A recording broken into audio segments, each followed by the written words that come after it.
Vous êtes allongé dehors, tard dans la nuit, le dos contre l'herbe froide, les yeux grands ouverts vers le ciel. Il n'y a aucune lumière artificielle autour de vous, pas de ville, pas de lampadaire, rien. Juste vous et l'obscurité immense au-dessus. Et là, lentement, vos yeux commencent à s'adapter. D'abord, vous voyez quelques étoiles, puis des dizaines, puis des centaines. Et soudain, la Voie lactée elle-même se déploie au-dessus de vous comme une rivière de lumière, comme si quelqu'un avait renversé du lait cosmique à travers le tissu même de la réalité. Chaque point de lumière que vous voyez est un soleil. Certains sont plus grands que notre soleil, certains sont plus petits, et certains sont si anciens que la lumière que vous voyez en ce moment a quitté leur surface avant même que les dinosaures ne foulent la Terre. Et voici la question qui devrait vous empêcher de dormir cette nuit. Parmi tous ces soleils, parmi toutes les planètes qui tournent autour d'eux, parmi tous les mondes possibles avec leurs océans, leurs atmosphères, leurs volcans, leurs aurores boréales, est-il vraiment possible que nous soyons les seuls êtres vivants dans tout cet univers? Est-il vraiment concevable que dans cette immensité presque incompréhensible, sur une seule petite planète bleue, dans un coin ordinaire d'une galaxie ordinaire, la vie se soit allumée une seule et unique fois? Pensez-y, vraiment.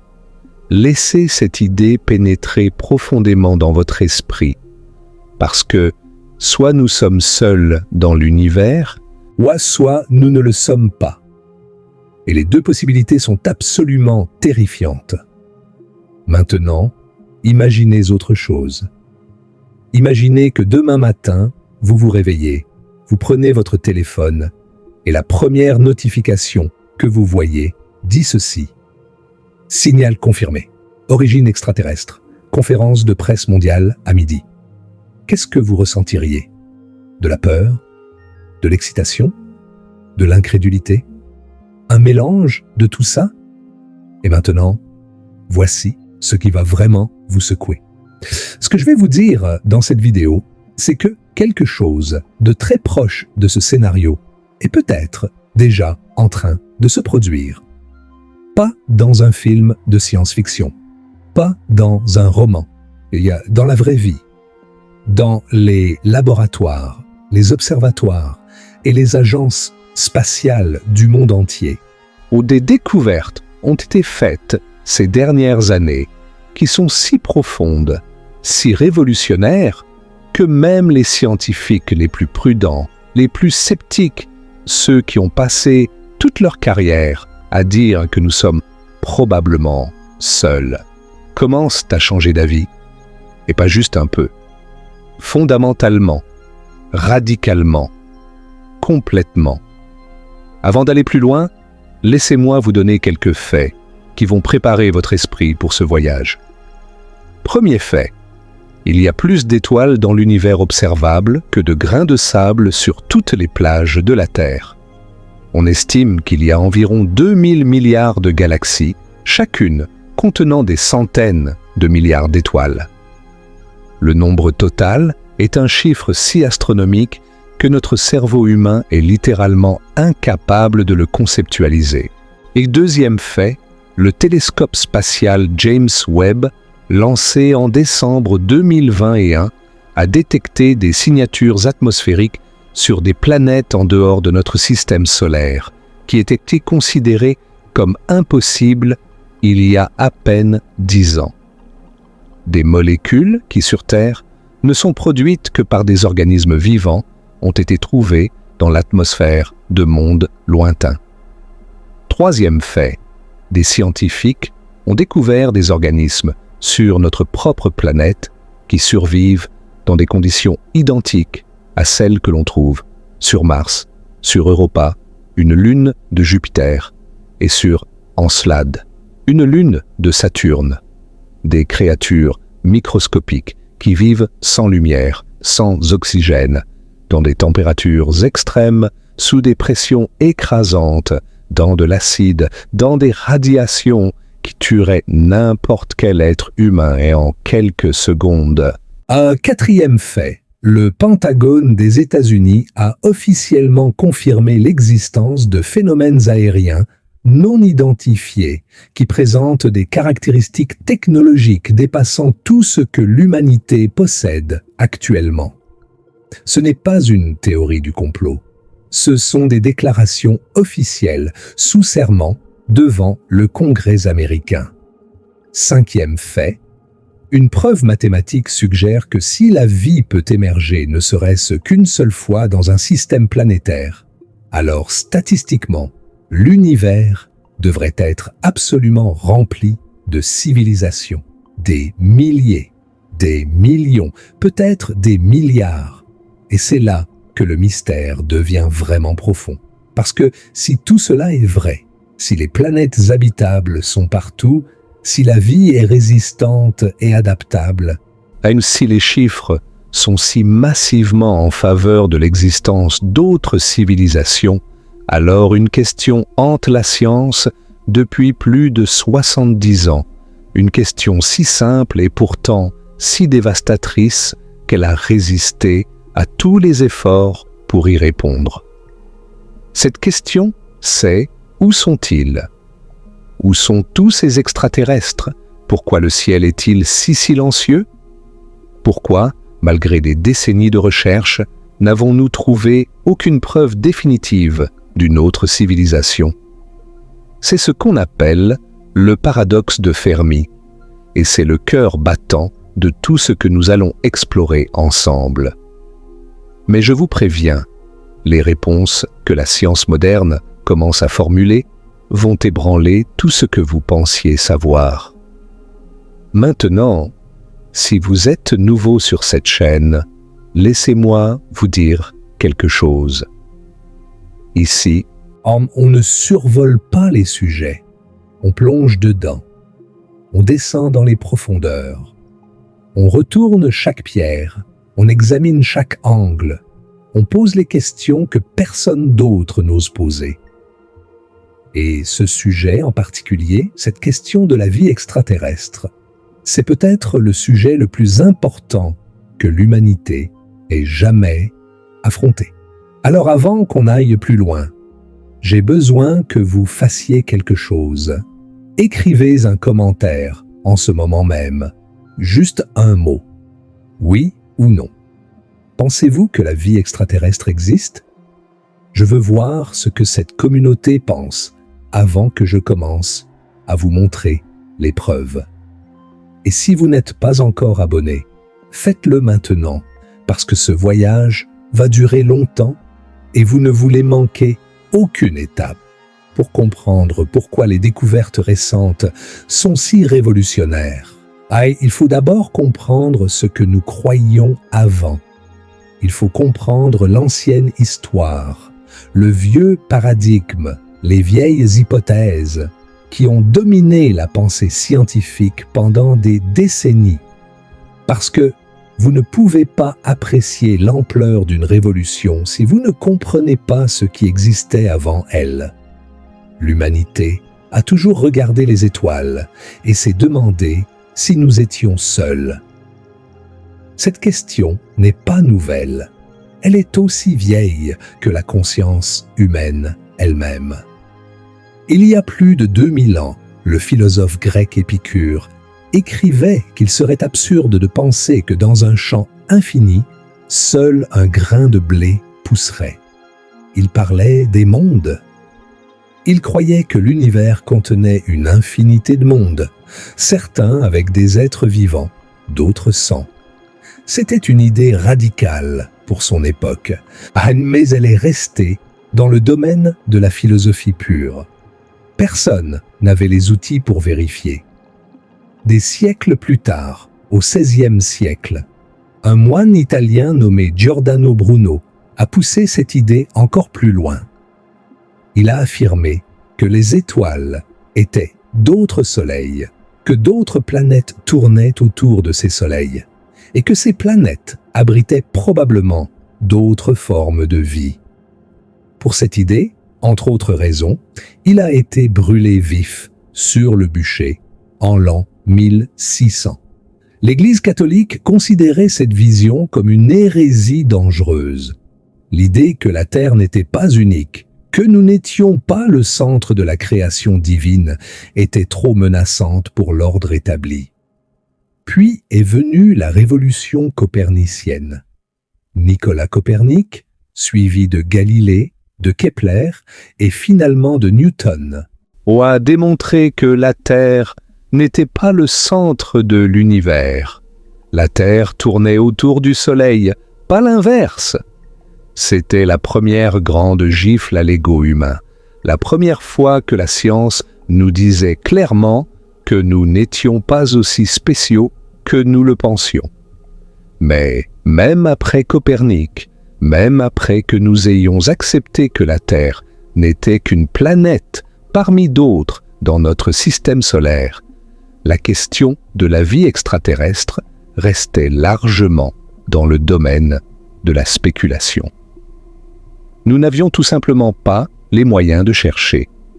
Au début du XXe siècle, un astronome américain nommé Percival Lowell a braqué son télescope sur Mars et a cru voir des canaux, des lignes droites tracées à la surface de la planète rouge. Il était convaincu que ces canaux étaient l'œuvre d'une civilisation martienne avancée. En luttant pour irriguer une planète mourante, ses livres ont captivé le public. L'idée de martiens intelligents est devenue un phénomène culturel. Mais c'était un mirage. De meilleurs télescopes ont montré que les canaux n'existaient pas. Lowell avait vu ce qu'il voulait voir, un phénomène optique amplifié par le désir. C'est une leçon importante que nous ne devons jamais oublier dans cette quête. Notre désir de trouver peut nous faire voir des choses qui n'existent pas. La science doit être notre garde-fou contre nos propres illusions. L'ère moderne de la recherche de vie extraterrestre a vraiment commencé dans les années 1960, avec un jeune astronome nommé Frank Drake. En 1960, Drake a pointé un radiotélescope vers deux étoiles proches, Tau Ceti et Epsilon Eridani, et a écouté. Il cherchait des signaux radio-artificiels et des preuves qu'une civilisation intelligente était là-bas, en train de diffuser dans l'espace. C'était le projet OSMA, le premier programme SETI de l'histoire. Et SETI, pour Search for Extraterrestrial Intelligence, la recherche d'intelligence extraterrestre. Drake n'a rien trouvé, mais son effort a lancé un mouvement qui dure encore aujourd'hui. Et en 1961, Drake a fait quelque chose d'encore plus influent. Il a créé une équation. L'équation de Drake est devenue l'outil conceptuel dominant pour estimer le nombre de civilisations communicantes dans notre galaxie. Elle est élégante dans sa simplicité. N, le nombre de civilisations détectables, est égal au produit de plusieurs facteurs. Le taux de formation d'étoiles dans la galaxie, multiplié par la fraction d'étoiles ayant des planètes, et multiplié par le nombre moyen de planètes pouvant supporter la vie par étoile ayant des planètes, multiplié par la fraction de ces planètes où la vie émerge effectivement, multiplié par la fraction de ces planètes où la vie développe de l'intelligence, multiplié par la fraction de ces civilisations intelligentes qui développent une technologie capable d'envoyer des signaux détectables dans l'espace, multiplié par la durée moyenne pendant laquelle de telles civilisations émettent des signaux. C'est beau sur le papier, mais voici le problème fondamental qui a hanté cette équation pendant 60 ans. Quand Drake l'a formulée en 1961, nous ne connaissions la valeur réelle que du premier terme. Nous savions à peu près à quel rythme les étoiles se forment dans notre galaxie. Tous les autres termes étaient des devinettes. Et des estimations éduquées, certes, mais des devinettes quand même. Et selon les valeurs que vous choisissiez pour chaque terme, le résultat variait de façon spectaculaire. Avec des estimations optimistes, l'équation donnait des millions de civilisations dans notre seule galaxie. Avec des estimations pessimistes, elle donnait exactement une. Nous. L'équation de Drake était moins un outil de calcul qu'un outil de réflexion. Elle organisait notre ignorance de façon élégante. Elle nous disait exactement ce que nous ne savions pas. Mais elle ne pouvait pas nous donner de réponse. Et c'est dans ce contexte d'ignorance organisée qu'un physicien de génie a posé la question la plus dévastatrice de l'histoire de l'astrobiologie. En 1950, le physicien Enrico Fermi, lauréat du prix Nobel, déjeunait avec des collègues au laboratoire national de Los Alamos. La conversation portait sur les ovnis, un sujet populaire à l'époque. Et au milieu du repas, Fermi a soudainement demandé, avec cette simplicité désarmante qui caractérise les grandes questions, « Mais où sont-ils donc? Where is everybody ?» Ses collègues ont ri, mais le rire s'est vite estompé quand ils ont réalisé la profondeur de la question. Parce que Fermi ne plaisantait pas. Il faisait un calcul mental rapide, comme seul un esprit de sa calibre pouvait le faire. Notre galaxie a environ 10 milliards d'années. Il y a des centaines de milliards d'étoiles. Même si une fraction minuscule d'entre elles abrite des civilisations, même si ces civilisations se développent lentement, même si le voyage interstellaire est difficile. Le temps nécessaire pour coloniser toute la galaxie n'est que de quelques millions d'années. C'est un clin d'œil à l'échelle cosmique. Alors pourquoi n'y a-t-il aucune preuve? Pourquoi aucune sonde extraterrestre n'a-t-elle été détectée dans notre système solaire? Pourquoi aucun signal radio artificiel n'a-t-il été confirmé? Pourquoi le cosmos est-il si étrangement, si inquiétant, silencieux? C'est le paradoxe de Fermi, et il a hanté la science comme un fantôme depuis ce jour de 1950. Des dizaines de solutions ont été proposées au fil des décennies. La première, l'hypothèse de la Terre rare, suggère que peut-être notre planète est vraiment exceptionnelle. Peut-être que les conditions nécessaires à la vie complexe et surtout à la vie intelligente sont si spécifiques, si improbables, que nous pourrions effectivement être les seuls dans la galaxie, voire dans l'univers observable.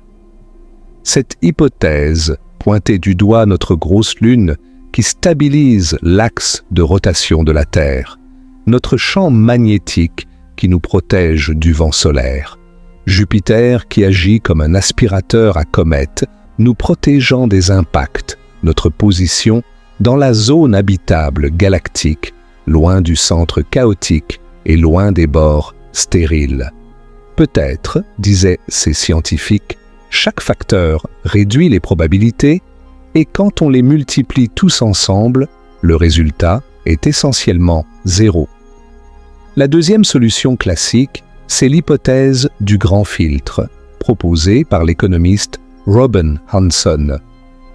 L'idée est qu'il existe une barrière, un filtre, quelque part dans l'évolution des civilisations, ami qui empêche presque toutes d'atteindre le stade où elles pourraient être détectées. Soit ce filtre est derrière nous, et nous l'avons déjà franchi, ce qui signifierait que l'émergence de la vie ou de l'intelligence est extraordinairement improbable. Soit ce filtre est devant nous, ce qui signifierait que les civilisations qui atteignent notre niveau de développement se détruisent presque toujours avant de pouvoir coloniser les étoiles. Cette deuxième possibilité est évidemment terrifiante. La troisième solution, c'est l'hypothèse du zoo. Peut-être que les civilisations extraterrestres avancées existent bel et bien, mais elles nous observent délibérément sans interférer, comme nous observons les animaux dans une réserve naturelle. Elles attendraient que nous atteignions un certain niveau de maturité avant d'entrer en contact. Ah, c'est une idée séduisante, presque réconfortante, mais elle souffre d'un problème logique. Il suffirait d'une seule civilisation parmi des millions potentiels pour briser cette règle de non-contact. Un seul individu rebelle, un seul accident, et le secret serait révélé. Et la quatrième solution classique, la plus sombre, c'est l'autodestruction. Les civilisations technologiques développent inévitablement les moyens de leur propre anéantissement, que ce soit par les armes nucléaires, la destruction environnementale, l'intelligence artificielle incontrôlée ou quelque chose que nous ne pouvons même pas imaginer, et elles se détruisent avant de pouvoir atteindre les étoiles.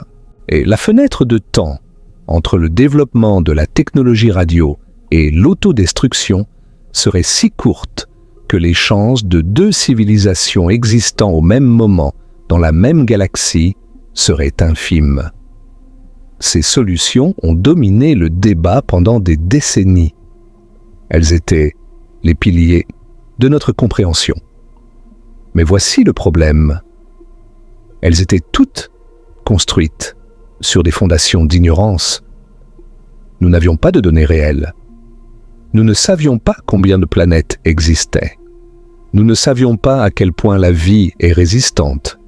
Nous ne savions pas si les conditions habitables étaient rares ou communes. Nous spéculions dans le vide. Et puis, tout a changé. Les données sont arrivées. Et elles ont tout bouleversé. L'histoire de cette révolution commence avec les exoplanètes. C'est que les planètes qui orbitent autour d'autres étoiles que notre Soleil. Avant 1995, nous ne connaissions aucune exoplanète. Pas une seule. Nous supposions qu'elles existaient parce qu'il serait étrange que notre système solaire soit unique. Mais nous n'avions jamais confirmé l'existence d'une seule planète en dehors de notre petit voisinage cosmique. Pendant des siècles, la question avait-il des planètes autour d'autres étoiles était restée sans réponse, aussi mystérieuse et insoluble que la question de la vie extraterrestre elle-même. Puis, en octobre 1995, deux astronomes suisses, Michel Mayor et Didier Queloz, ont annoncé la découverte de 51 Pégasi b, la première planète confirmée autour d'une étoile semblable au Soleil.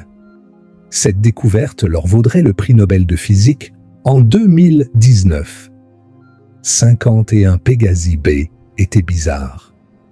C'était une géante gazeuse et semblable à Jupiter, mais orbitant incroyablement près de son étoile, bouclant une année complète en seulement 4 jours. Rien dans nos théories de formation planétaire ne prédisait l'existence d'un tel monde.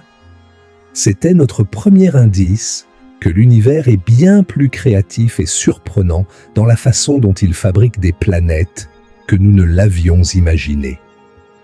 Après 51 Pégasi b, les découvertes se sont accélérées. De nouveaux instruments, de nouvelles techniques et surtout de nouveaux télescopes ont commencé à révéler un univers grouillant de planètes.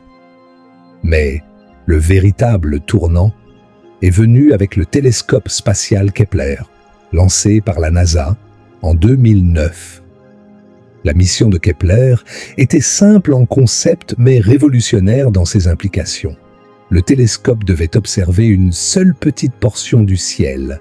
Il est fixant son regard sur environ 150 000 étoiles pendant des années, cherchant les minuscules baisses de luminosité qui se produisent quand une planète passe devant son étoile.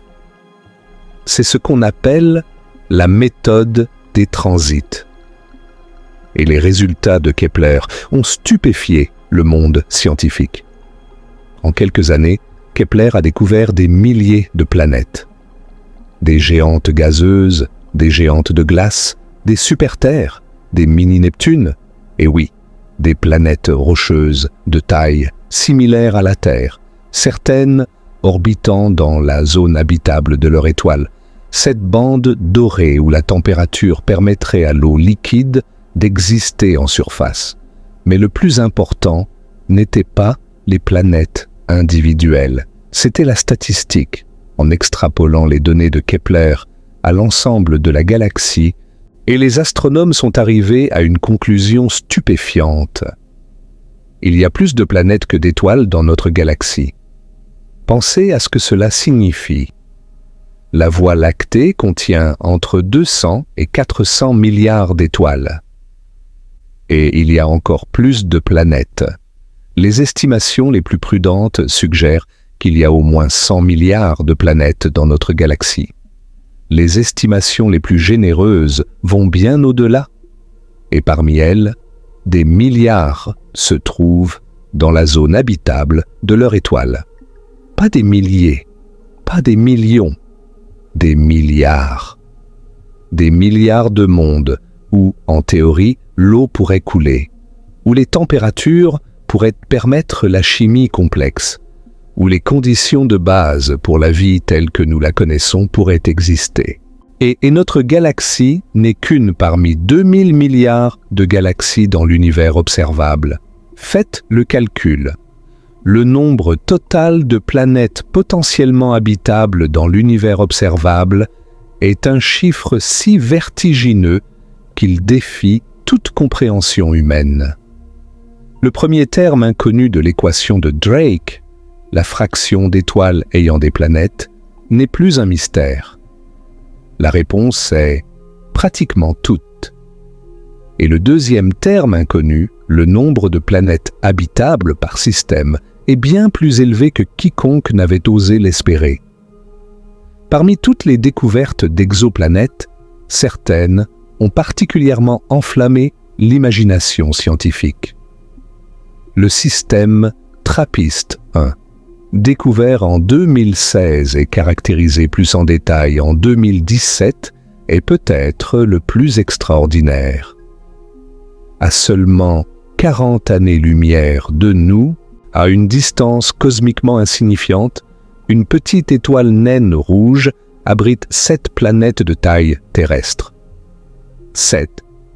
Et au moins 3, possiblement 4 de ces planètes se trouvent dans la zone habitable. C'est comme découvrir un archipel de mondes potentiellement vivables juste à côté de chez nous. Et puis il y a Proxima Centauri b, une planète de masse terrestre orbitant dans la zone habitable de Proxima Centauri, l'étoile la plus proche de notre Soleil, à seulement 4 années-lumière. Notre plus proche voisine stellaire possède une planète qui pourrait, en théorie, abriter de l'eau liquide et de la vie. La réalité dépasse la science-fiction. Le message de la révolution des exoplanètes est clair et sans ambiguïté. Les biens immobiliers habitables ne sont pas rares dans l'univers. Ils sont absolument partout. L'un des arguments centraux de l'hypothèse de la Terre rare, l'idée que les planètes comme la Terre sont extrêmement rares, a été sérieusement affaibli. Non, toutes ces planètes ne sont pas des copies de la Terre. Certaines sont verrouillées par les marées, montrant toujours la même face à leur étoile. Certaines subissent des éruptions stellaires féroces. Certaines pourraient être des mondes océaniques sans aucune terre ferme.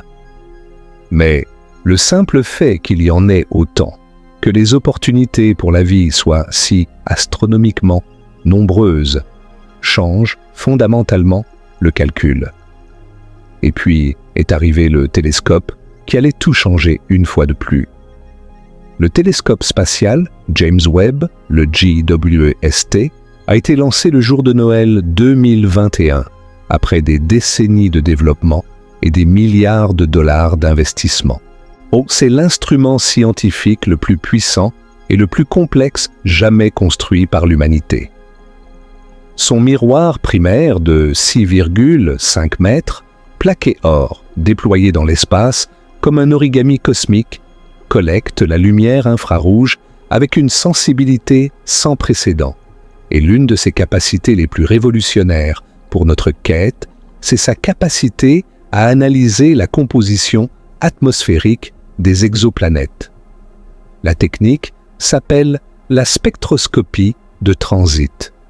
Quand une planète passe devant son étoile, une infime partie de la lumière stellaire traverse l'atmosphère de la planète avant de nous atteindre.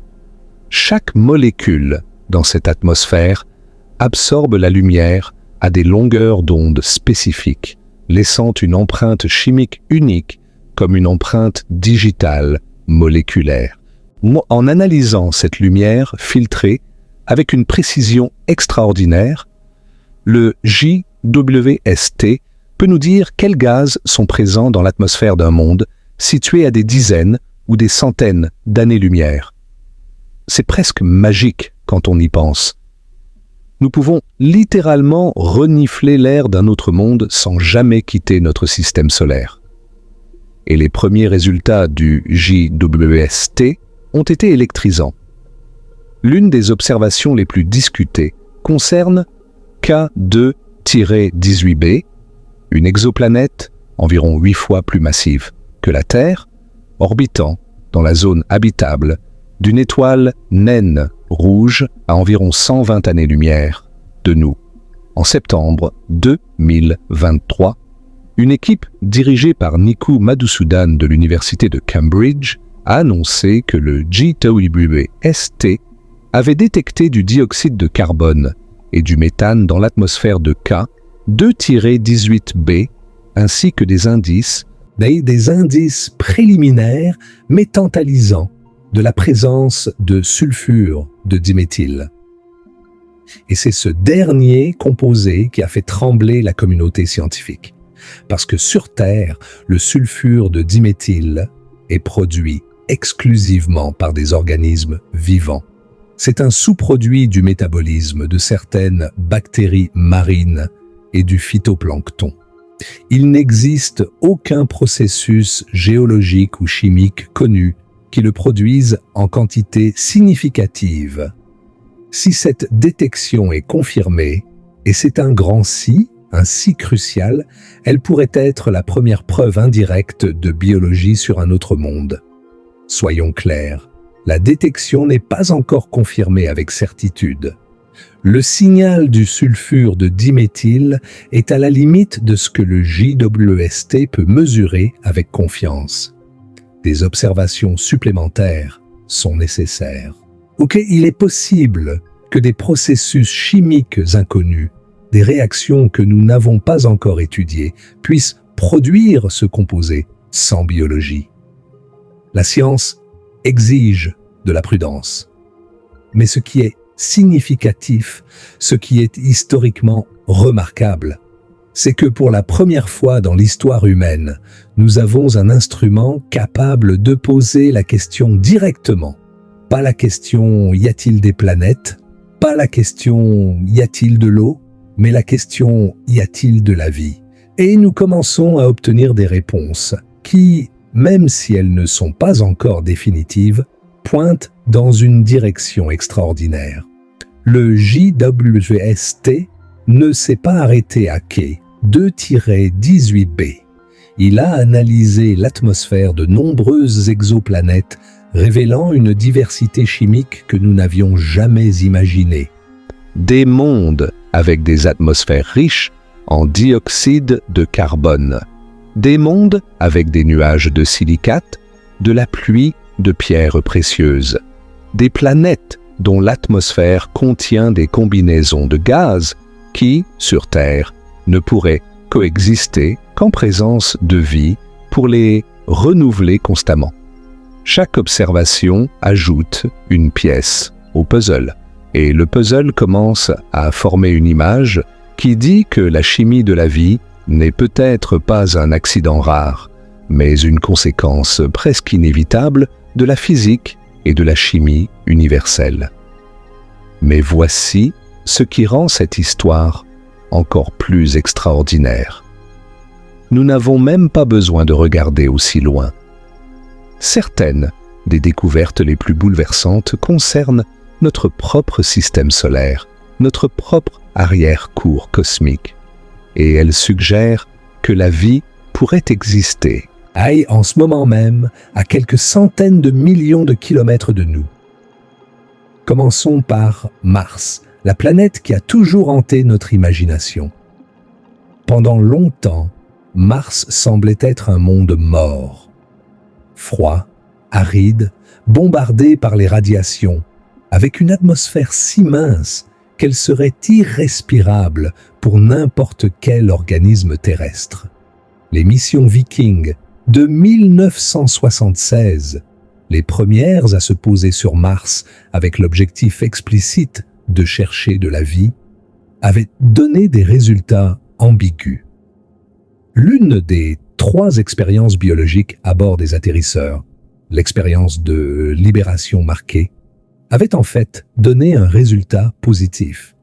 Elle avait détecté une réaction chimique dans le sol martien qui ressemblait exactement à ce que l'on attendrait si des microbes étaient présents. Mais les 2 autres expériences n'avaient rien trouvé. Et quand un instrument appelé le chromatographe en phase gazeuse, spectromètre de masse, n'avait détecté aucune molécule organique dans le sol, la NASA avait conclu que le résultat positif était dû à une chimie inhabituelle du sol, pas à de la biologie. Affaire classée. Mars est stérile. Passons à autre chose. Mais l'affaire n'était pas vraiment classée. Au fil des années, des scientifiques ont réexaminé les données Viking avec de nouveaux yeux et de nouvelles connaissances. Et une découverte faite en 2008 a tout remis en question. Le rover Phoenix, en se posant dans les plaines arctiques de Mars, a découvert des perchlorates dans le sol martien. Les perchlorates sont des composés chimiques hautement oxydants qui auraient pu détruire les molécules organiques avant que le spectromètre de masse de Viking ne puisse les détecter. En d'autres termes, l'instrument qui avait prouvé l'absence de vie aurait pu être aveuglé par la chimie même du sol. Le résultat positif de l'expérience de libération marquée était peut-être correct depuis le début. Peut-être que Viking avait trouvé de la vie sur Mars en 1976 et que nous l'avions ignoré pendant des décennies à cause d'une erreur d'interprétation. Cette possibilité est à la fois fascinante et frustrante. Mais les preuves ne s'arrêtent pas là. Le rover Curiosity, qui explore le cratère Gale depuis 2012, a détecté quelque chose d'intriguant dans l'atmosphère martienne. Du méthane. En quantité variable. Le méthane sur Mars apparaît et disparaît de façon saisonnière, avec des pics qui semblent correspondre aux saisons martiennes. C'est profondément intéressant parce que sur Terre, la grande majorité du méthane atmosphérique est produite par des organismes vivants, principalement par des archées méthanogènes, des micro-organismes qui vivent sans oxygène. Il existe aussi des sources géologiques de méthane, comme le volcanisme et certaines réactions chimiques entre l'eau et la roche. Mars pourrait avoir des sources géologiques de méthane. Mais le caractère saisonnier et localisé des émissions est difficile à expliquer par la géologie seule. La question reste ouverte, comme une blessure qui refuse de se refermer. Et puis, il y a l'eau. Pendant longtemps, nous pensions que Mars était un désert absolu. Mais mission après mission, nous avons découvert que Mars cache de l'eau, beaucoup d'eau. De la glace au pôle, bien sûr, nous le savions, mais aussi de la glace sous la surface et dans de vastes dépôts qui s'étendent bien au-delà des régions polaires.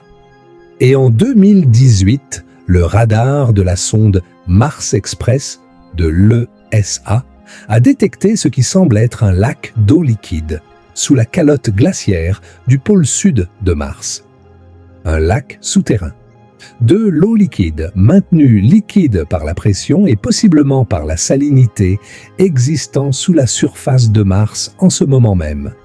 Si c'est confirmé, les implications sont immenses. Sur Terre, partout où il y a de l'eau liquide, il y a de la vie, sans exception. Chaque lac souterrain, chaque source hydrothermale, chaque poche d'eau dans la glace antarctique que nous avons examinée contenait des organismes vivants.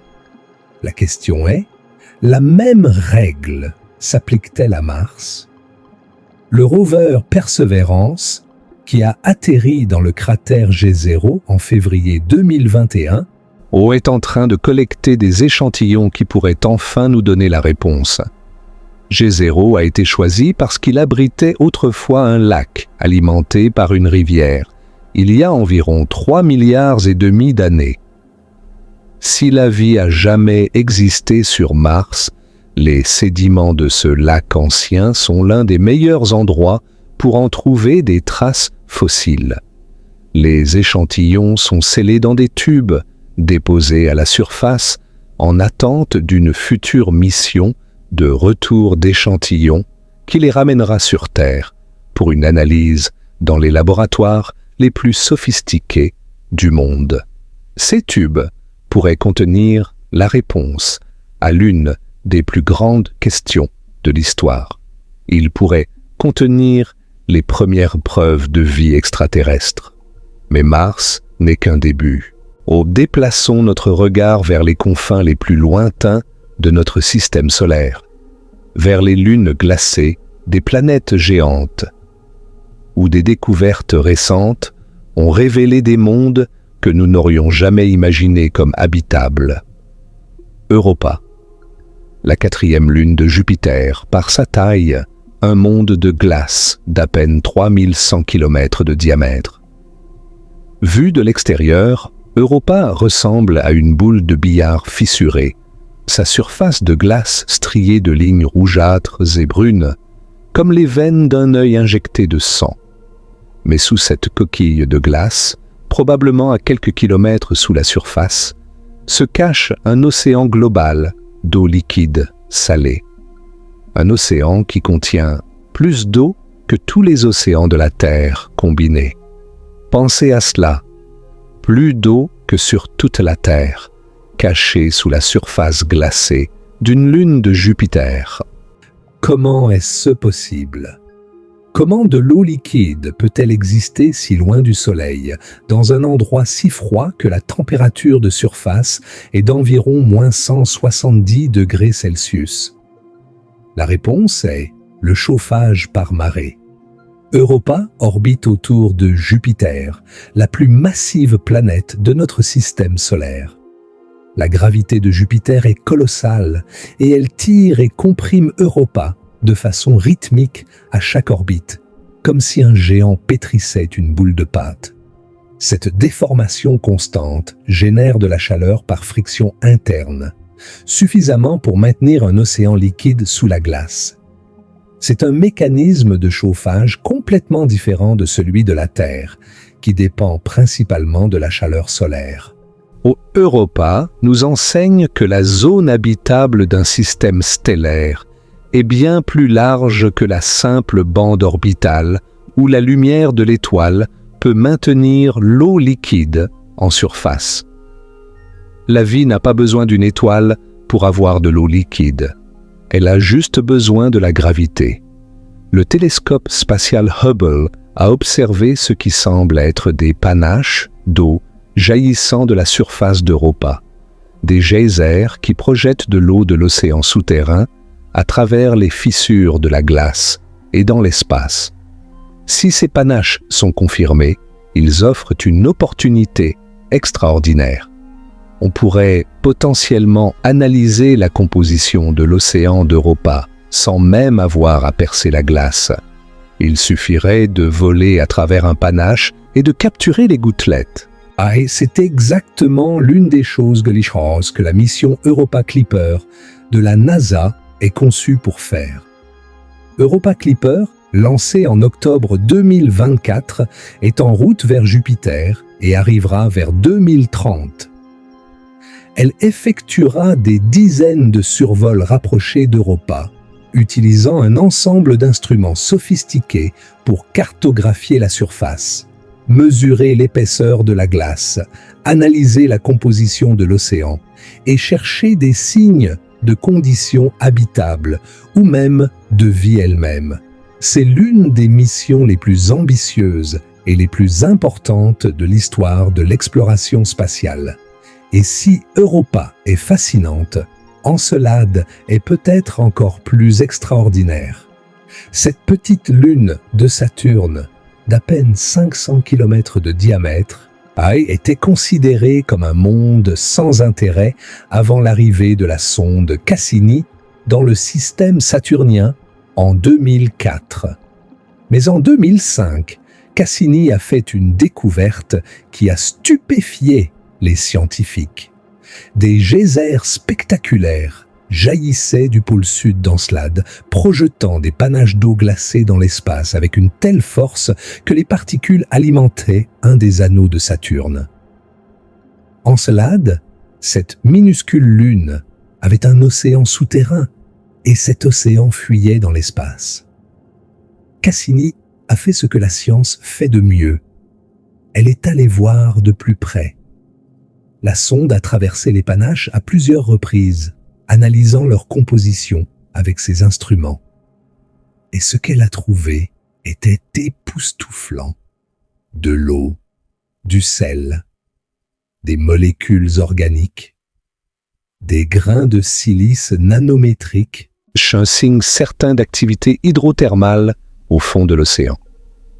Et en 2023, l'analyse des données de Cassini a révélé la présence de phosphore dans les panaches d'Encelade. Le phosphore, c'était le dernier élément manquant. La vie telle que nous la connaissons nécessite 6 éléments fondamentaux, souvent résumés par l'acronyme CHNOPS.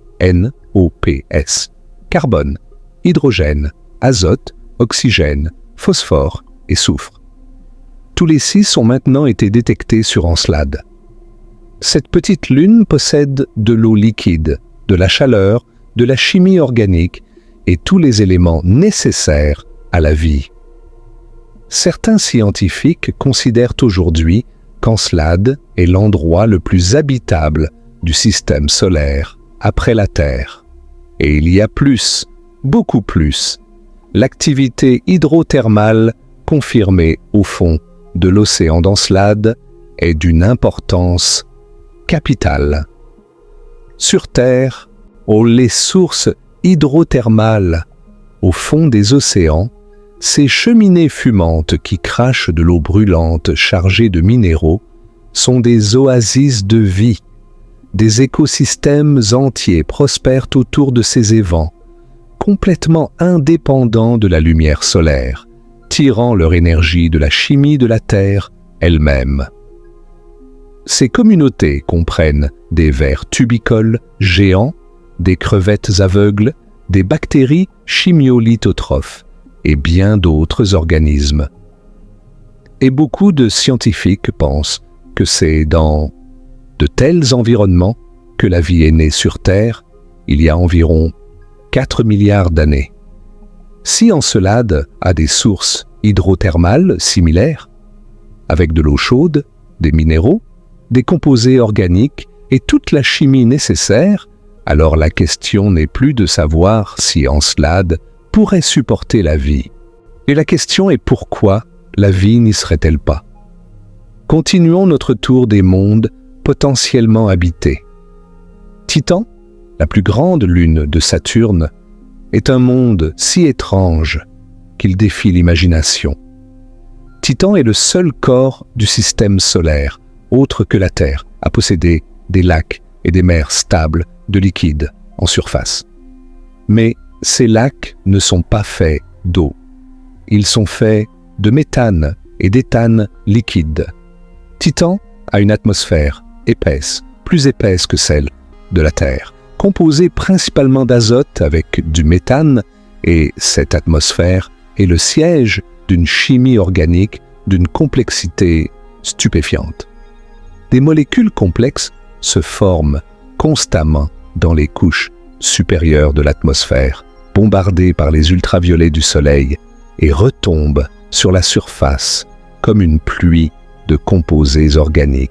Avec la question provocante concernant Titan est celle-ci: la vie pourrait-elle fonctionner avec un solvant complètement différent de l'eau?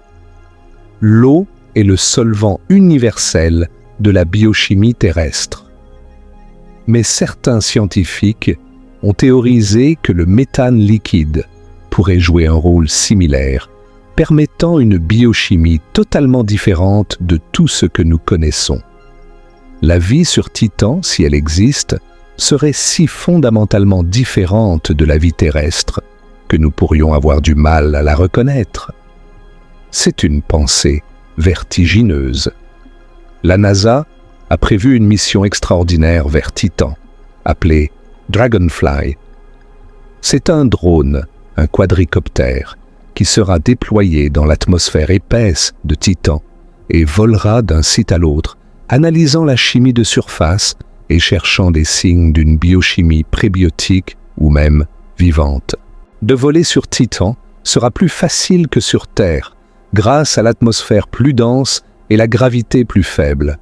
Dragonfly sera littéralement un explorateur volant sur un monde extraterrestre. Et n'oublions pas Vénus, notre voisine la plus proche, souvent appelée la jumelle de la Terre, en raison de sa taille similaire. La surface de Vénus est un enfer. Des températures de plus de 400 degrés Celsius, une pression atmosphérique 90 fois celle de la Terre, des pluies d'acide sulfurique. Rien ne peut survivre à la surface de Vénus. Mais à environ 50 km d'altitude, dans les nuages de Vénus, les conditions sont étonnamment clémentes. La température est d'environ 30 à 60 degrés Celsius. La pression est similaire à celle du niveau de la mer sur Terre, et il y a de l'eau. est certes sous forme de gouttelettes très acides, mais de l'eau quand même. En 2020, une équipe dirigée par Jane Greaves de l'Université de Cardiff a annoncé la détection de phosphine dans l'atmosphère de Vénus.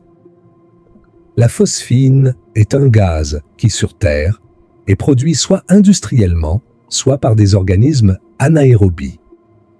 Les chercheurs n'avaient trouvé aucune explication abiotique plausible pour sa présence sur Vénus. L'annonce a fait l'effet d'une bombe. Puis est venue la controverse. D'autres équipes ont contesté la détection, remettant en question la méthodologie et l'analyse des données. Le débat fait encore rage.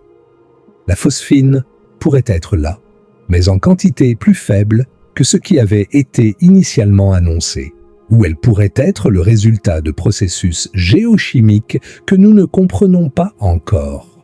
Mais l'idée d'une biosphère aérienne sur Vénus, des micro-organismes flottant dans les nuages, vivant dans les gouttelettes acides, n'est pas de la science-fiction.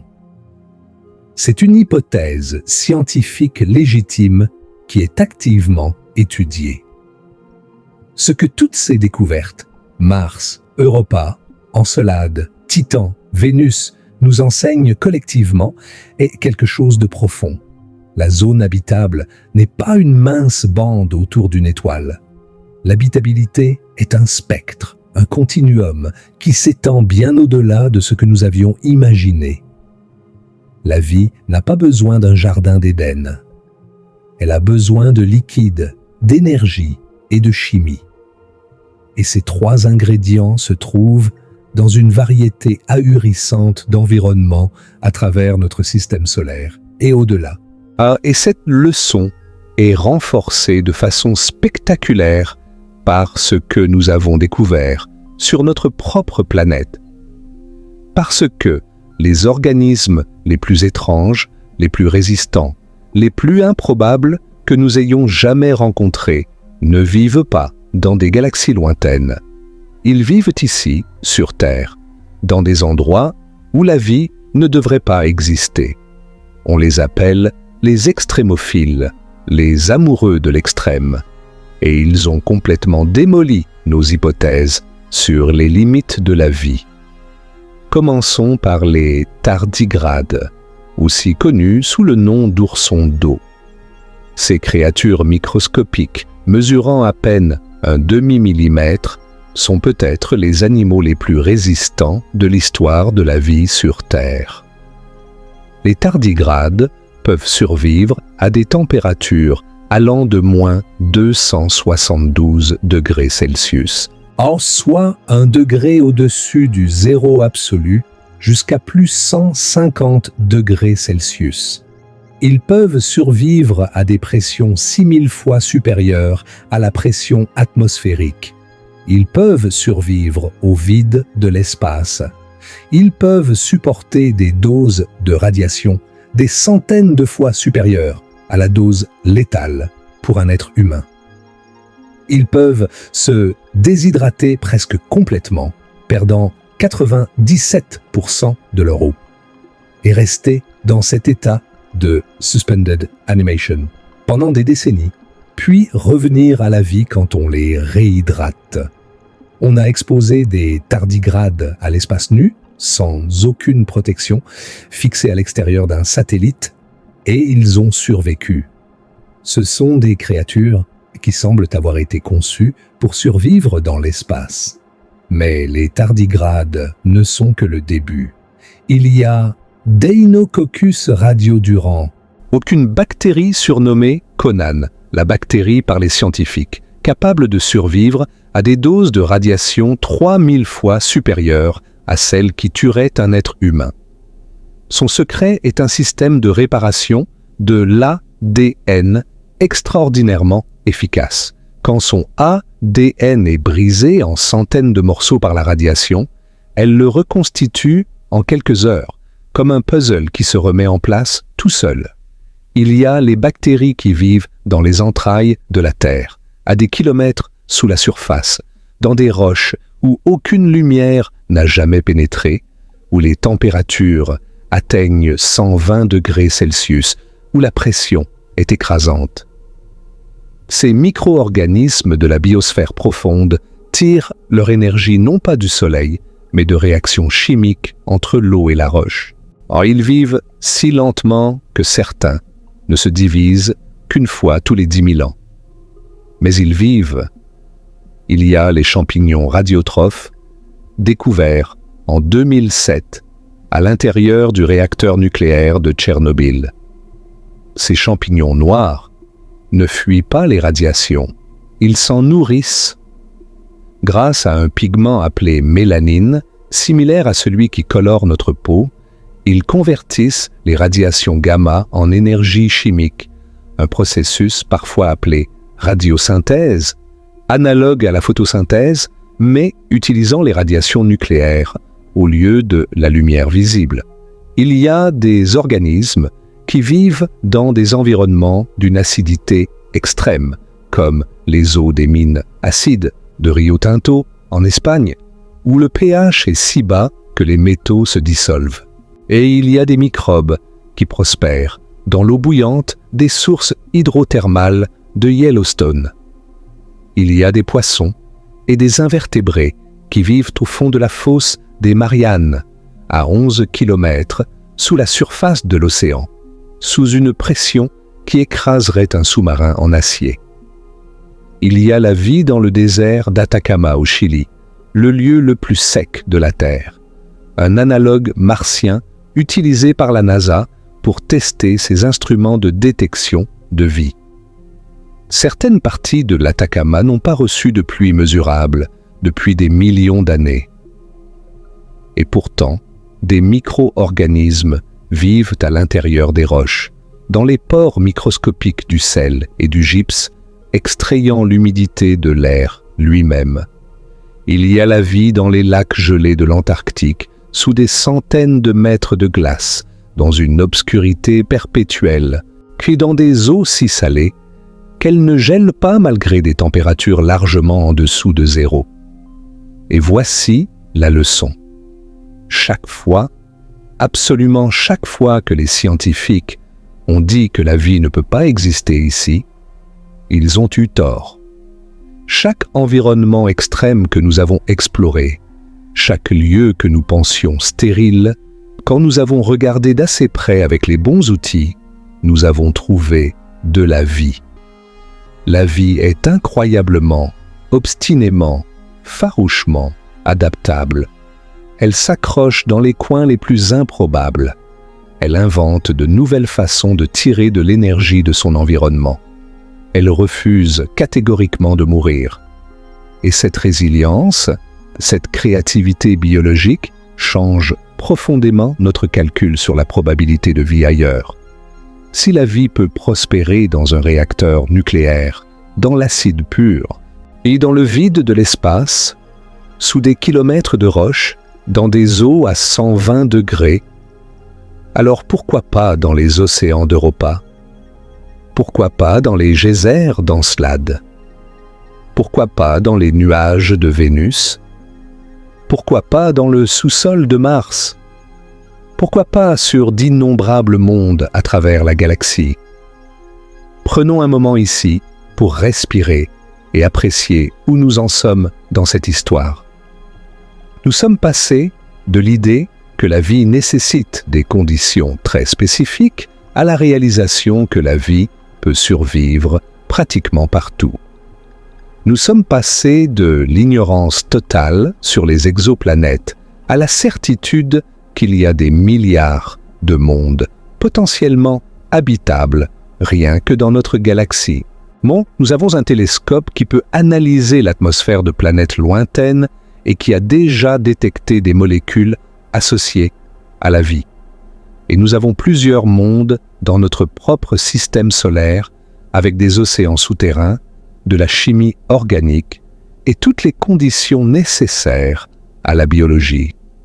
Si vous appréciez ce voyage, si ces découvertes vous fascinent autant qu'elles me fascinent, alors faites-moi une faveur. Appuyez sur le bouton « J'aime ». Ça aide vraiment cette vidéo à atteindre plus de personnes qui sont aussi curieuses que vous. Et je vous promets que ce qui vient ensuite est encore plus incroyable. Parlons maintenant d'un mystère qui est au cœur même de notre quête. Comment la vie commence-t-elle? Parce que savoir que la vie est résistante et que les habitats sont nombreux ne suffit pas. Nous devons comprendre comment la matière inerte, les roches, l'eau, les gaz, se transforment en matière vivante, en cellules, en organismes, en conscience. C'est le problème de l'abiogenèse, l'origine de la vie à partir du non-vivant. Et c'est l'un des plus grands mystères non résolus de la science. Pendant longtemps, ce mystère a été utilisé comme argument en faveur de notre solitude cosmique. Si nous ne comprenons pas comment la vie commence, disaient certains, alors peut-être que c'est parce que c'est un événement si extraordinairement improbable qu'il ne s'est produit qu'une seule fois dans tout l'univers. Mais les dernières décennies ont radicalement changé notre compréhension de cette question. En 1953, Stanley Miller et Harold Urey ont réalisé une expérience fondatrice. Ils ont pris des gaz qu'ils pensaient représenter l'atmosphère primitive de la Terre, du méthane, de l'ammoniac, de l'hydrogène et de la vapeur d'eau, les ont enfermés dans un ballon et y ont envoyé des décharges électriques simulant les éclairs. Après quelques jours, l'eau au fond du ballon s'était teintée de brun.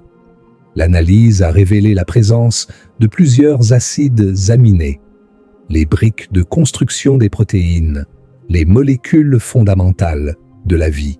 À partir de gaz simples et d'énergie, la chimie avait spontanément produit des molécules biologiques. C'était un moment historique. Mais des acides aminés ne sont pas la vie. Il y a un gouffre immense entre quelques acides aminés dans un ballon et une cellule vivante, capable de se reproduire. Ce gouffre a résisté aux efforts des scientifiques pendant des décennies. L'hypothèse dominante aujourd'hui est celle du monde à ARN. L'ADN, la molécule qui stocke notre information génétique, est trop complexe et trop stable pour avoir été la première molécule de la vie. Les protéines qui font le travail dans nos cellules ne peuvent pas se reproduire seules. Mais l'ARN, l'acide ribonucléique, peut faire les deux. Certaines molécules d'ARN, appelées ribozymes, peuvent catalyser des réactions chimiques, comme des protéines, tout en portant de l'information génétique, comme l'ADN. L'idée est que la vie a commencé avec des molécules d'ARN autoréplicatrices dans une soupe chimique primitive et que l'ADN et les protéines sont venus plus tard. Et récemment, des percées majeures ont été réalisées.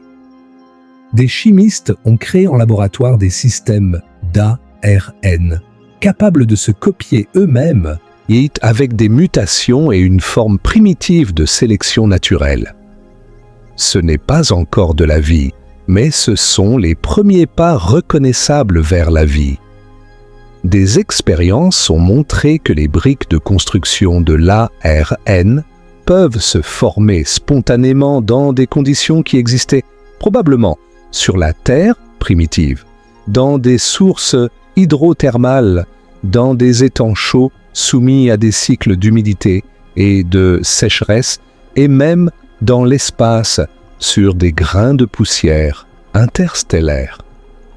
Et voici un fait qui devrait profondément impressionner quiconque réfléchit à la question de la vie extraterrestre. La vie sur Terre est apparue extraordinairement vite. La Terre s'est formée il y a environ 4,5 milliards d'années. Pendant les premières centaines de millions d'années, elle était un enfer de roches en fusion et de bombardements météoritiques constants.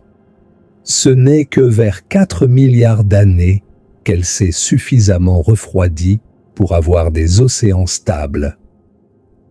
Et les plus anciennes traces de vie que nous ayons trouvées remontent à au moins 3,8 milliards d'années. Possiblement 4,3 milliards d'années. Cela signifie que la vie est apparue dans les 200 à 300 premiers millions d'années après que les conditions soient devenues favorables. À l'échelle géologique, c'est un clignement d'œil. C'est presque instantané.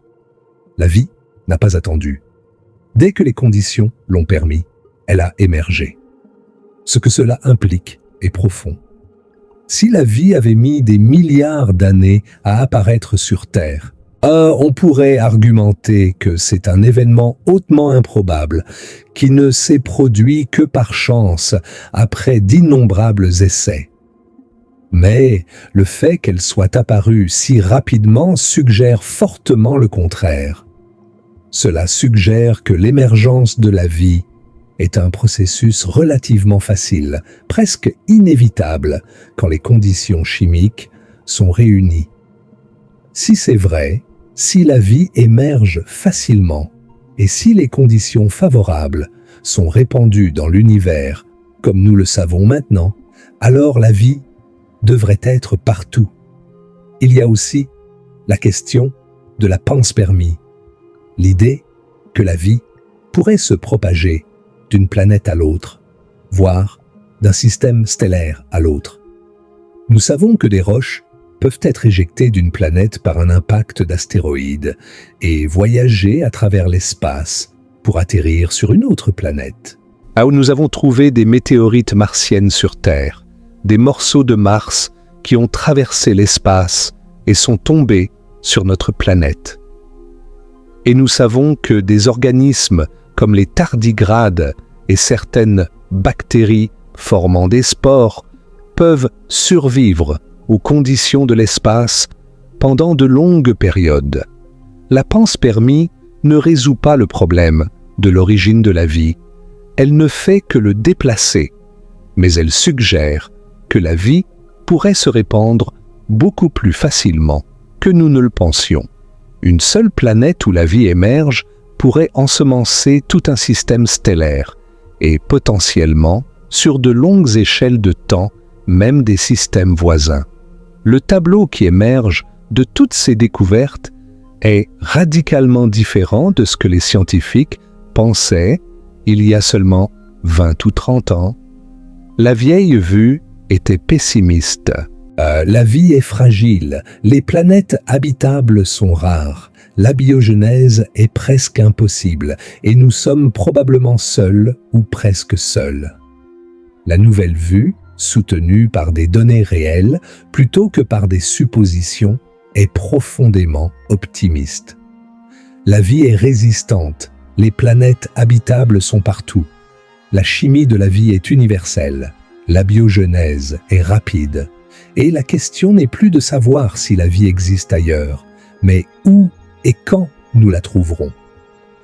Mais évidemment, la question la plus excitante n'est pas de savoir si des microbes existent sur d'autres mondes.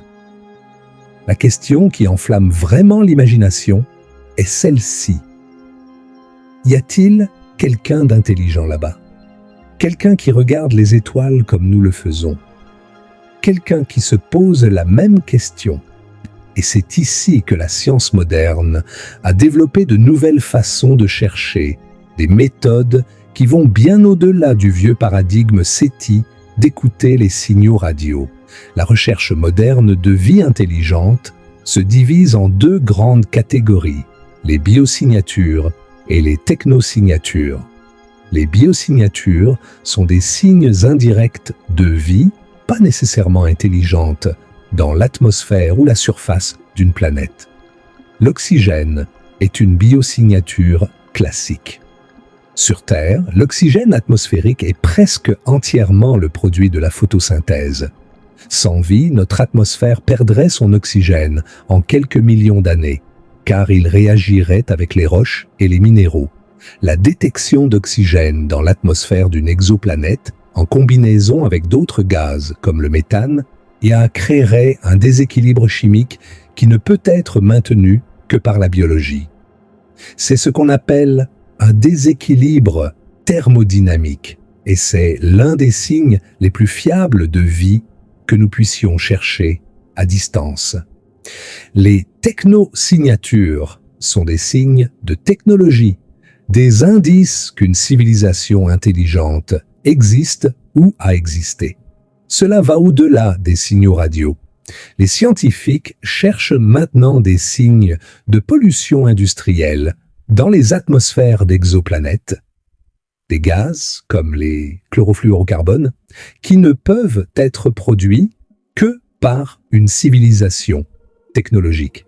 Ils cherchent des structures artificielles à l'échelle astronomique, comme des sphères de Dyson, des mégastructures hypothétiques qui entoureraient une étoile pour en capturer toute l'énergie. Ils cherchent des signaux laser, des impulsions de lumière cohérentes qui pourraient être des communications interstellaires. Ils cherchent des modifications artificielles d'orbites planétaires, des signatures thermiques anormales, des distributions spectrales inhabituelles dans la lumière des étoiles. Le programme Breakthrough Listen, financé par le milliardaire Yuri Milner et conseillé par feu Stephen Hawking, est le programme SETI le plus complet jamais entrepris. Lancé en 2015 avec un budget de 100 millions de dollars, il utilise certains des plus grands radiotélescopes du monde pour écouter 1 million d'étoiles proches et les 100 galaxies les plus proches. C'est un effort d'une échelle sans précédent. Et l'intelligence artificielle est en train de révolutionner la façon dont nous analysons les données.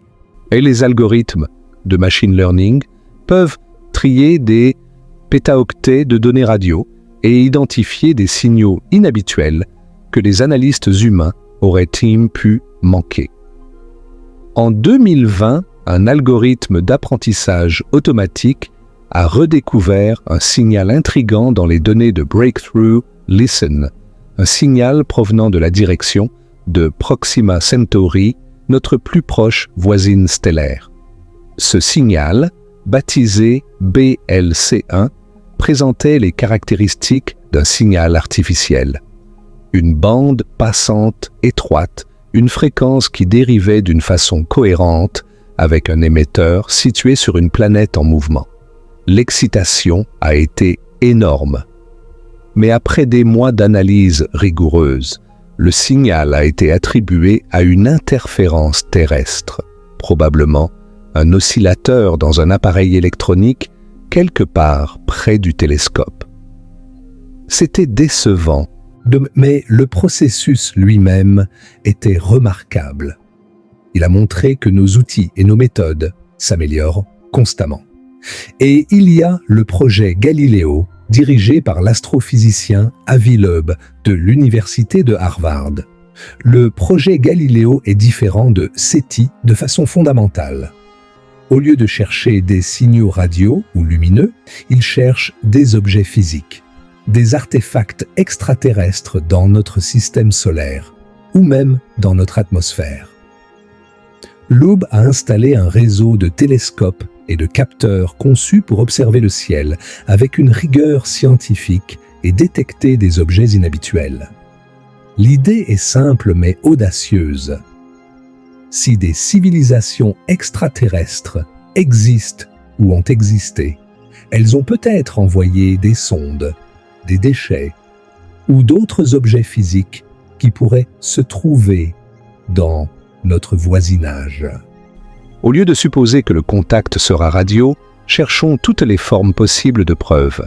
Parlons aussi du signal WOW, le plus célèbre signal SETI de l'histoire. Le 15 août 1977, le radiotélescope Big Ear de l'Université d'État de l'Ohio a capté un signal radio puissant et étroit provenant de la direction de la constellation du Sagittaire. Le signal a duré 72 secondes, la durée exacte pendant laquelle le télescope pointait dans cette direction. Jerry Ehman, l'astronome qui a découvert le signal dans les données le lendemain, a écrit « Wow » dans la marge de la sortie papier, donnant au signal son nom emblématique. Le signal était tout ce qu'on attendrait d'un signal extraterrestre. Bande étroite, puissant, à une fréquence proche de la raie d'émission de l'hydrogène à 1420 MHz est une fréquence que beaucoup de scientifiques considèrent comme un canal de communication naturel parce que l'hydrogène est l'élément le plus abondant de l'univers. Mais le signal n'a jamais été détecté à nouveau, malgré des décennies de tentatives. Sans répétition, il est impossible de le confirmer comme artificiel. Mais il reste là, inexpliqué, un mystère suspendu dans l'histoire de la science. Et puis, il y a les sursauts radio rapides, ou Fast Radio Bursts, les FRB. Ce sont des bouffées de radio extrêmement puissantes et brèves, durant quelques millisecondes seulement, provenant de galaxies lointaines. Détectés pour la première fois en 2007, ils sont parmi les phénomènes les plus énergétiques et les plus mystérieux de l'univers. En quelques millisecondes, un FRB libère autant d'énergie que le Soleil en des jours entiers. La plupart des scientifiques pensent que les FRB sont des phénomènes naturels, probablement liés à des magnétars, des étoiles à neutrons avec des champs magnétiques extraordinairement puissants. Mais certains FRB, en particulier ceux qui se répètent avec des motifs réguliers, ont fait naître des spéculations que certains pourraient être artificiels. C'est très probablement naturel, mais le fait que nous ne comprenions pas encore complètement ces signaux maintient la porte ouverte à des explications exotiques. Maintenant, prenons une respiration profonde et entrons dans le territoire le plus controversé de notre sujet. Le phénomène des UAP, les phénomènes aériens non identifiés, autrefois appelés UFO ou OVNI. Pendant des décennies, ce sujet était considéré comme tabou dans les cercles scientifiques. En parler sérieusement pouvait ruiner une carrière. Les ovnis étaient le domaine des théoriciens du complot, des charlatans, des gens qui voient des soucoupes volantes après avoir bu trop de bière. Mais quelque chose a radicalement changé ces dernières années, et ce changement est peut-être l'aspect le plus surprenant et le plus important de toute cette histoire. En décembre 2017, le New York Times a publié un article bombe révélant l'existence d'un programme secret du Pentagone appelé le Programme d'identification des menaces aérospatiales avancées. Ce programme, actif depuis 2007, étudiait des rencontres entre des pilotes militaires américains et des objets volants présentant des caractéristiques technologiques incompréhensibles. L'article était accompagné de vidéos officielles déclassifiées par le département de la Défense, montrant des objets capturés par les systèmes infrarouges d'avions de chasse de la marine américaine. La vidéo la plus célèbre, connue sous le nom de l'incident du Nimitz, montrait un objet blanc en forme de tic-tac qui avait été observé par plusieurs pilotes et opérateurs radars en novembre 2004 au large des côtes de San Diego. Le commandant David Fravor, un pilote de FA-18 avec des décennies d'expérience, a témoigné sous serment que l'objet se déplaçait de manière qui défiait les lois de la physique telles que nous les comprenons. Il a décrit des accélérations instantanées, des changements de direction à des vitesses hypersoniques sans aucun effet visible de propulsion, des transits de l'air à l'eau sans éclaboussure, des performances qui dépassent toute technologie humaine connue, la nôtre ou celle de n'importe quel adversaire. Le Pentagone a confirmé l'authenticité de ces vidéos en 2020. Ce n'est pas un détail anodin.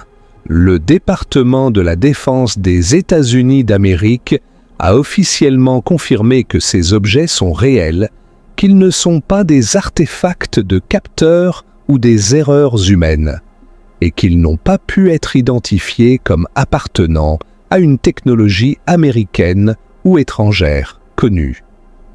En juin 2021, le bureau du directeur du renseignement national a publié un rapport préliminaire sur les UAP. Le rapport examinait 144 incidents signalés par le personnel militaire entre 2004 et 2021. Sur ces 144 cas, un seul a pu être identifié avec certitude, un grand ballon dégonflé. Pour les 143 autres, le rapport a conclu qu'il n'y avait pas assez de données pour les identifier de manière définitive. Le rapport n'a pas dit que c'était extraterrestre, mais il n'a pas dit que ça ne l'était pas non plus. Et il a explicitement reconnu que certains de ces objets semblaient démontrer une technologie avancée. Puis est venu le témoignage de David Grusch. En juillet 2023, David Grusch, un ancien officier de renseignement de l'armée de l'air américaine et membre du groupe de travail du Pentagone sur les UAP, a témoigné sous serment devant le Congrès américain. Son témoignage était explosif. Grusch a affirmé que le gouvernement américain possède des véhicules intacts d'origine non humaine et possiblement des restes biologiques d'êtres non humains. Il a affirmé que des programmes de rétro-ingénierie existent depuis des décennies, cachés au Congrès et au public par des compartiments de sécurité ultra secrets. Il a dit qu'il avait été personnellement informé de ces programmes par des individus qui y avaient travaillé et qu'il avait signalé ces informations à l'inspecteur général de la communauté du renseignement qui avait jugé sa plainte crédible et urgente. Maintenant, soyons très prudents ici. Le témoignage de Grusch est extraordinaire et les affirmations extraordinaires exigent des preuves extraordinaires. Grusch n'a pas présenté de preuves physiques en public. Ces informations sont de seconde main. Des choses que d'autres lui ont dites, pas des choses qu'il a vues de ses propres yeux.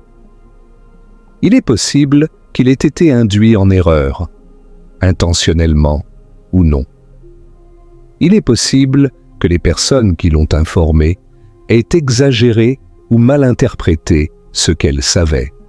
Le scepticisme est non seulement approprié, il est scientifiquement nécessaire.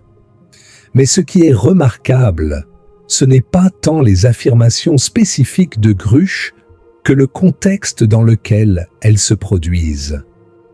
Un ancien officier de renseignement de haut rang témoigne sous serment devant le Congrès. Des pilotes de combat décorés témoignent de rencontres inexplicables. Le Pentagone confirme l'existence d'objets non identifiés avec des capacités technologiques avancées. La NASA crée un panel indépendant pour étudier les UAP. Des universités commencent à prendre le sujet au sérieux. Ce n'est plus le territoire des marginaux et des illuminés. C'est devenu un sujet de politique nationale et de recherche scientifique légitime. Le tabou est en train de se briser. Et c'est peut-être le changement le plus significatif de tous. Parce que si le stigmate a empêché la science d'étudier sérieusement ce phénomène pendant des décennies, alors nous avons perdu un temps précieux. Et si même une fraction des observations est réelle, les implications sont incommensurables.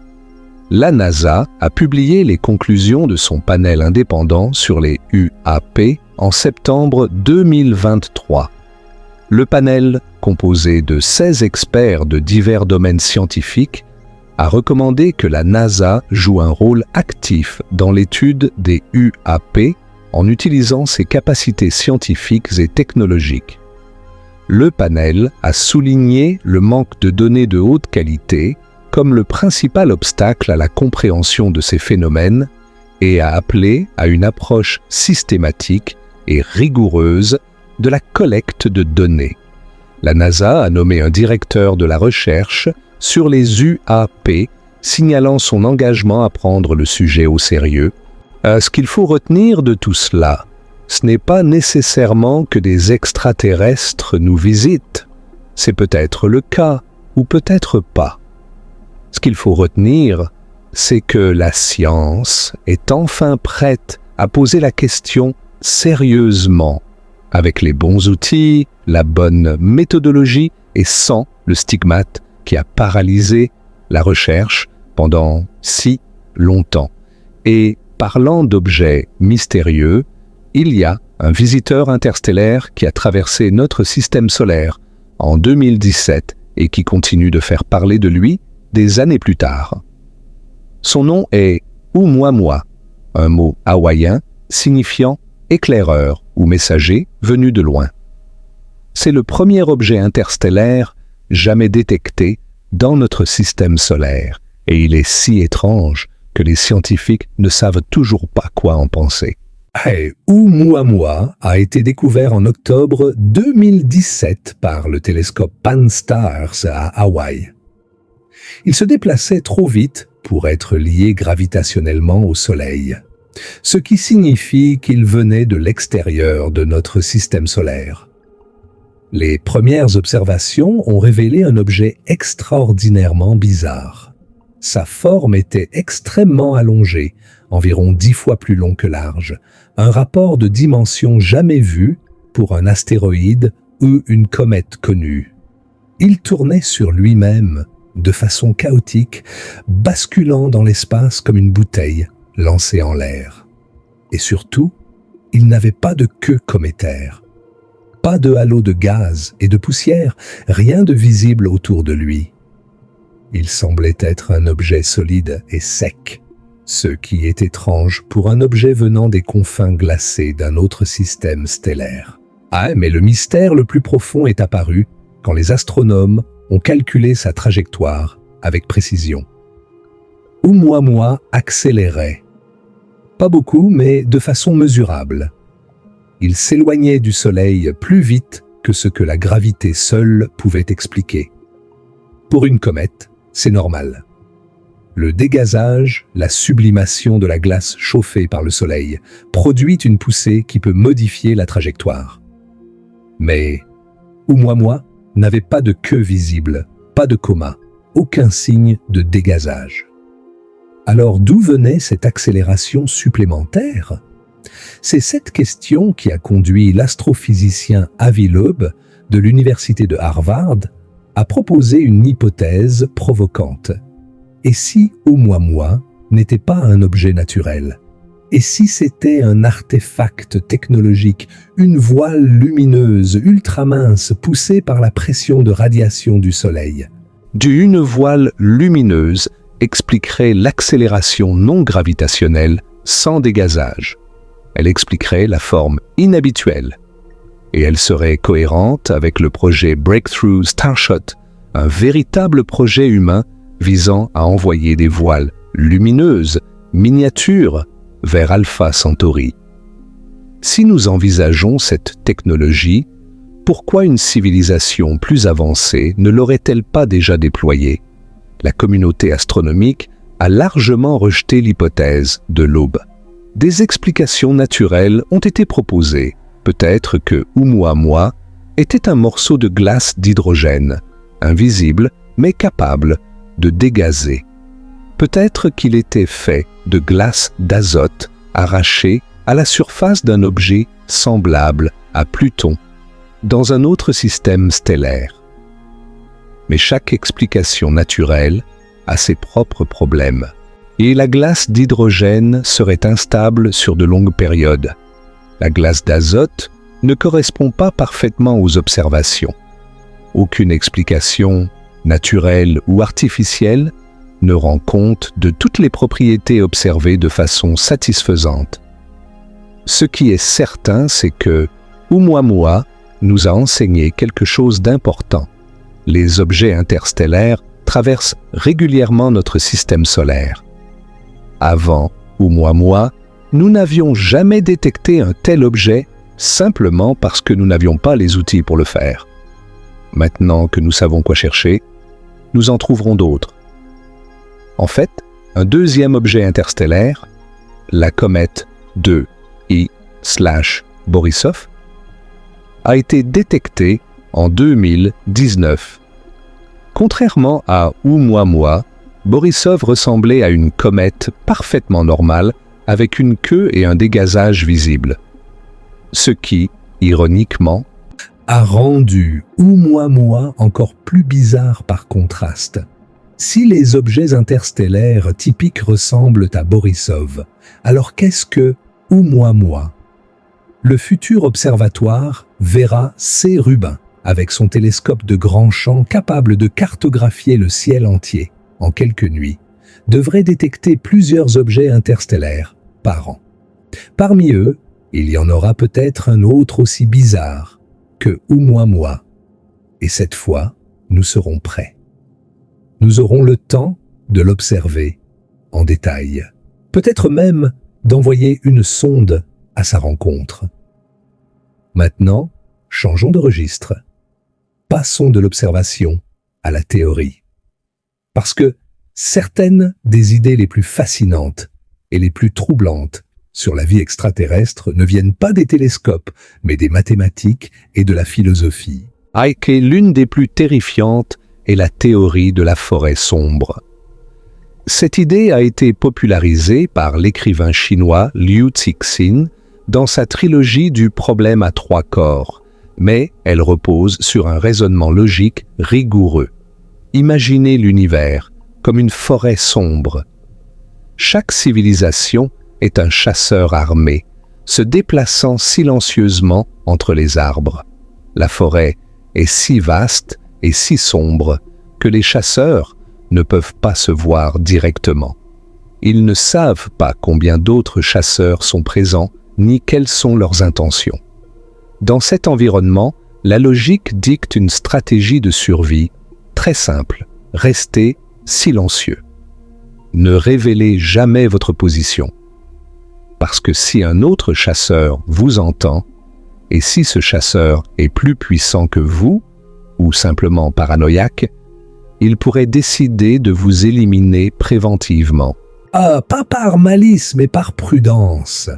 Parce que dans une forêt sombre, la chaîne de suspicion est infinie. Même si une civilisation est pacifique maintenant, comment pouvez-vous être sûr qu'elle le sera encore dans 1000 ans, dans 1 million d'années? Et même si elle reste pacifique, comment pouvez-vous être sûr qu'elle ne sera pas conquise ou transformée par une troisième civilisation qui, elle, ne sera pas pacifique? La seule façon d'éliminer le risque est d'éliminer la civilisation. C'est brutal, mais logiquement cohérent. Si cette théorie est vraie, elle expliquerait le grand silence de manière glaçante. Toutes les civilisations de la galaxie sont silencieuses parce que celles qui ne les témoient pas ont été détruites. Seuls les silencieux survivent. Et nous? Et avec nos émissions radio qui s'étendent comme une bulle en expansion dans l'espace depuis un siècle, nous avons peut-être déjà commis la pire erreur possible. Nous avons crié dans la forêt sombre. Mais ne paniquez pas trop vite. La théorie de la forêt sombre repose sur des hypothèses qui ne sont pas nécessairement vraies. Elle suppose que les ressources sont limitées et que les civilisations sont en compétition. Elle suppose que la communication est impossible ou trop risquée. Elle suppose que la destruction préventive est plus facile que la diplomatie. Ces hypothèses ne sont pas déraisonnables, mais elles ne sont pas non plus inévitables. Beaucoup de scientifiques et de philosophes argumentent que la coopération est une stratégie évolutive plus puissante que la compétition, et que des civilisations suffisamment avancées pour voyager entre les étoiles seraient probablement assez sages pour privilégier la communication sur la destruction. Il y a aussi le modèle des aliens accapareurs, ou Grabby Aliens, proposé par Robin Hanson. Ce modèle suggère que les civilisations qui s'étendent agressivement finissent par remplir la galaxie et que le fait que nous ne les voyons pas signifie soit que nous sommes parmi les premières civilisations à émerger, soit que ces civilisations expansionnistes se déplacent de manière que nous ne pouvons pas encore détecter. Et cela soulève une question éthique urgente. Devrions-nous envoyer des messages intentionnels dans l'espace? C'est le débat METI, Messaging Extraterrestrial Intelligence. Certains scientifiques, dont Stephen Hawking de son vivant, ont vigoureusement mis en garde contre toute tentative de communiquer activement notre présence. D'autres argumentent que nous avons déjà été détectés par nos émissions radio et télévisées et que le silence est futile. Maintenant, approfondissons encore notre réflexion. Parce que toutes les discussions que nous avons eues jusqu'ici reposent sur une hypothèse implicite que nous questionnons rarement, que la vie extraterrestre ressemblerait, au moins vaguement, à la vie telle que nous la connaissons. Mais que se passerait-il si la vie extraterrestre était si fondamentalement différente de la vie terrestre que nous ne pourrions pas la reconnaître, même si elle était juste devant nous?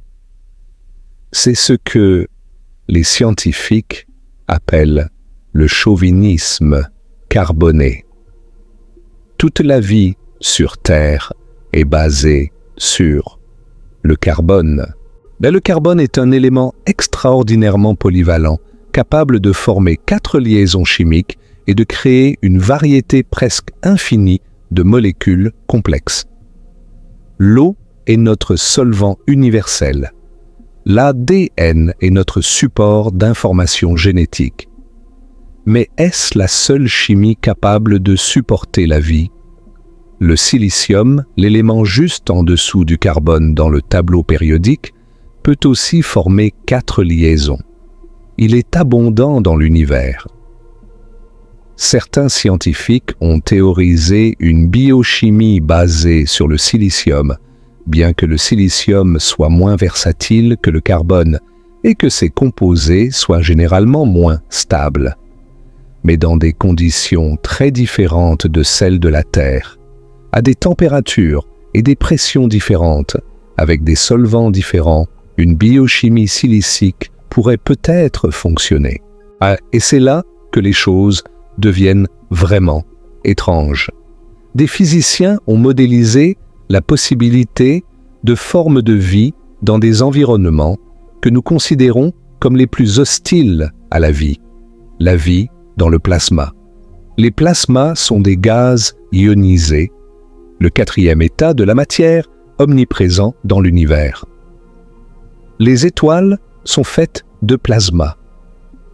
Des simulations informatiques ont montré que dans certaines conditions, des structures de plasma peuvent s'auto-organiser, se reproduire et évoluer, satisfaisant les critères minimaux de ce que nous considérons comme la vie. C'est profondément spéculatif, mais ce n'est pas de la science-fiction. C'est de la physique théorique, publiée dans des journaux à comité de lecture. Et puis, il y a l'idée la plus vertigineuse de toutes, la vie comme information pure. Et beaucoup de futuristes et de scientifiques pensent que la trajectoire naturelle d'une civilisation technologique avancée est de transcender la biologie.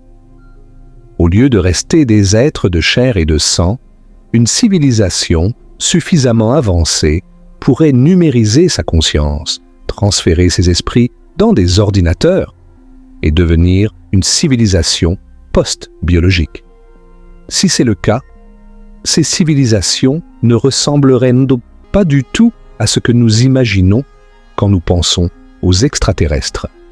Pas de corps, pas de vaisseaux spatiaux, pas de planète. Juste de l'information pure, traitée par des ordinateurs d'une sophistication inimaginable. Des esprits numériques vivant dans des simulations, peut-être, ou explorant l'univers sous forme de signaux voyageant à la vitesse de la lumière. Pensez aussi à la possibilité de mondes océaniques. Et les calculs montrent que la majorité des planètes habitables dans la galaxie pourraient être des mondes recouverts entièrement d'eau, sans aucun continent, avec des océans de centaines de kilomètres de profondeur. La vie pourrait prospérer dans ces océans, développer de l'intelligence même, mais sans jamais voir les étoiles. Une civilisation aquatique intelligente, vivant au fond d'un océan global, sous des kilomètres d'eau et de glace, n'aurait aucune raison de développer l'astronomie, la radio ou le voyage spatial. Elle serait invisible pour nous et nous serions invisibles pour elle. Combien de telles civilisations pourraient exister séparées de nous par un simple mur d'eau? Et puis, il y a l'hypothèse de l'intelligence rare.